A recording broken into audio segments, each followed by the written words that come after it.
Super fresh at hot off the press. Artista update para sa inyong mga beshi. Grabe ang tuwa ni Alex Gonzaga nang matanggap niya ang sosyal na scented candle mula kay Miss Gretchen. Talaga namang napaka-solid tingnan ng packaging, pang-display na agad. Pack na pack ang vibes. Kaya super na-appreciate ni Alex ang thoughtful na gift. Sa kanyang signature kwela na paraan. Nagpasalamat siya at nagbigay ng patikim ng kanyang kilig sa Instagram stories. Kung may award lang sa pagiging extra sa appreciation, panalo si Alex dito. A new gift and it's from Miss Gretchen. Crazy fun to have a friend.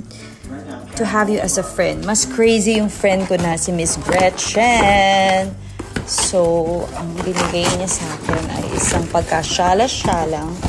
Ang bigat pala nito. Hindi ko pala ito mabubuhat ng isang kamay. Candle! Thank you so much. Nako.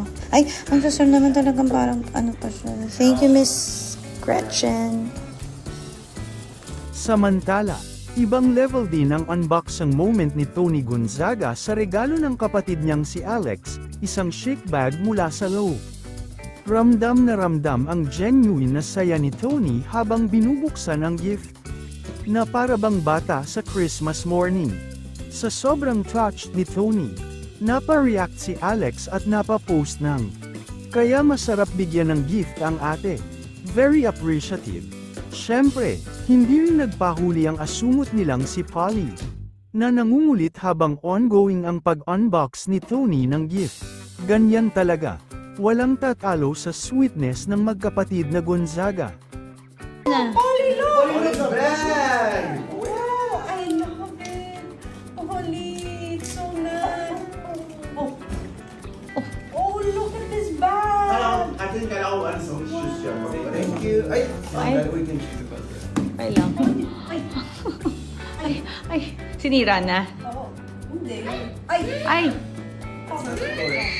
Yay! Wow, okay. Can you use the bag? Can you carry the bag? Put it in her arm. Put it on her arm.